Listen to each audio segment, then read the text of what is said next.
নমস্কার বন্ধুরা, কেমন আছো? আশা করি ভালোই আছো। আমার এই রকমারি ক্রিয়েশনে সবাইকে স্বাগত।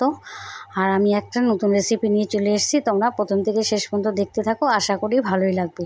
আমি এখানে কি মাছ এটাকে বলে নাম জানি না, ছোট ছোট মাছগুলো এটা ভালো করে ধুয়ে বেছে নিয়েছি। দেখো, এটার চচ্চড়ি বানিয়ে দেখাবো আজকে। এখানে লম্বা লম্বা করে মিডিয়াম সাইজের দুটো আলু নিয়েছি, লম্বা লম্বা করে কেটে পেঁয়াজ নিয়েছি সঙ্গে। দেখো, এখন কড়াই বসিয়ে দিয়ে তেল দিয়ে দিচ্ছি। তেলটাকে ঘুরিয়ে একটু গরম করে নিব। আর মাছগুলোকে একটু নুন হলুদ মাখিয়ে নিলাম। মাখিয়ে নিয়ে দেখো, নুন হলুদ মাখিয়ে নিলাম। মাখিয়ে নিয়ে এখন একে একে মাছগুলোকে তেলের মধ্যে ছেড়ে দিব। ছেড়ে দিয়ে উল্টে পাল্টে এখন সুন্দর সুন্দর দেখো, তেলের মধ্যে এখন মাছগুলোকে ছেড়ে দিলাম। ছেড়ে দিয়ে এখন একটু ভালো করে একটু কড়া কড়া করে ভেজে নিব। একটু লাল লাল করে আর কি ভালো করে ভেজে নিব। কি মাছটার নাম আমি কিন্তু জানি না, তোমরা যে জানো তারা একটু আমাকে কমেন্ট করে বলো তো। আমার ছেলে হঠাৎ করে নিয়ে এসছে, ওকে মাছ চচ্চড়ি বানিয়ে তো এটা দিয়ে, তাই আমি আজকে চচ্চড়ি বানিয়ে দেখাবো তোমাদের। দেখো, মাছগুলো কিন্তু আমার ভাজা হয়ে গেল। এখন তুলে নিচ্ছি। তুলে নিয়ে এখন পরের মাছগুলো আবার ভেজে নিচ্ছি। দুইবার করে ভেজে নিলাম আর কি, একবারে হলো না দেখে। দেখো, সব মাছ আমার ভাজা হয়ে গেছে। এখন কড়াইতে তেল দিয়ে দিচ্ছি। তেলটাকে এখন একটু ভালো করে গরম করে নিই। গরম করে নিয়ে তার মধ্যে এখন পেঁয়াজগুলো দিয়ে দিচ্ছি। ধুয়ে কেটে রাখা পেঁয়াজগুলো দিয়ে দিলাম। দিয়ে এখন সুন্দর করে এটাকে একটু লাল লাল করতে হবে। লাল বেশি না করলেও হবে, মিডিয়াম সাইজের একটু আর কি ভেজে নিব, যাতে পেঁয়াজের কাঁচা গন্ধটা চলে যায়। সুন্দর করে এখন দেখো, তেলের মধ্যে অনেকটা আমার ভাজা হয়ে গেছে। এর মধ্যে ধুয়ে কেটে রাখা আলুটাও দিয়ে দিল। দেখবে, পেঁয়াজ যদি ভাজা হাফও হয়, এর মধ্যে এখন ভাজাটা পুরো হয়ে যাবে দেখবে। আলু আর পেঁয়াজটাকে এখন একটু ভেজে নেব সুন্দর করে। দেখো, অনেকটা আমার ভাজা হয়ে গেছে। এখন এর মধ্যে মশলা রেডি করে রেখেছিলাম, মশলাটা দিয়ে দেব। লঙ্কা বাটা আর লঙ্কা বাটা, জিরে গুঁড়ো, ধনে গুঁড়ো, লঙ্কা গুঁড়ো, কাশ্মীরি লঙ্কা গুঁড়ো ওটা দিয়েছি।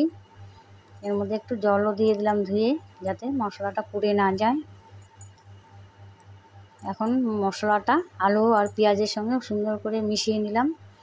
মিশিয়ে নিয়ে এখন গ্যাসটাকে কিন্তু একদম কমিয়ে দিব। লো ফ্লেমে কিছুক্ষণ হতে দিব। দেখো, আমি অনেকক্ষণ হতে দিয়েছি, আবার একটু উল্টে পাল্টে দিচ্ছি, যাতে এপুট ওপুট ভালো করে কষানো হয়। আবার কিছুক্ষণ হতে দিয়েছি। দেখো, বারবার কিন্তু তোমাদের দেখাচ্ছি আর হতে দিচ্ছি। মশলাটা যত লো ফ্লেমে কষাবে তত রান্নাটার টেস্ট আলাদা আসবে। দেখো, কষাতে কষাতে কিন্তু আমার আলুটা অনেকটা সেদ্ধ হয়ে গেছে। উল্টে পাল্টে দিচ্ছি বারবার। এর মধ্যে এখন মাছগুলো দিয়ে দেবো। ভেজে রেখেছিলাম মাছগুলো, ওগুলো দিয়ে দিলাম। দিয়ে এখন মশলাগুলোর সঙ্গে আস্তে আস্তে মিশিয়ে নেব, যাতে মাছগুলো ভেঙে না যায়। তোমরা খেয়াল রাখবে মাছগুলো যাতে ভেঙে না যায়। আমি তো আস্তে আস্তে করছি, উল্টে পাল্টে দিচ্ছি আর কি। মশলাগুলোর সঙ্গে মাছগুলো কিন্তু অনেকটা মিশিয়ে নিয়েছি।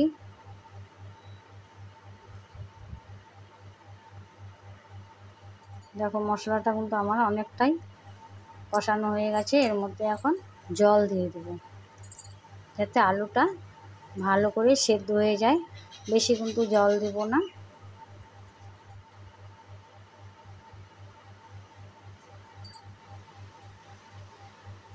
এখন আমি কিছুক্ষণ হতে দিব, 3 মিনিট মতো ফুটতে দিব সুন্দর করে।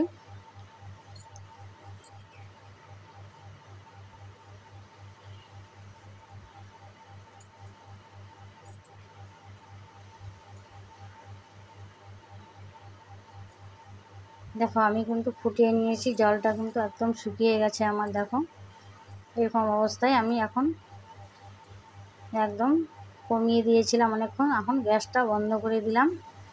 গ্যাসটা বন্ধ করে দিয়ে এখন এটাকে কিন্তু নামিয়ে নিব আমি। সুন্দর হয়ে গেছে দেখো আমার এইভাবে তোমরা এই ছোট মাছ দিয়ে চচ্চড়ি বানিয়ে খেতে পারো, খুব সুন্দর হয় খেতে।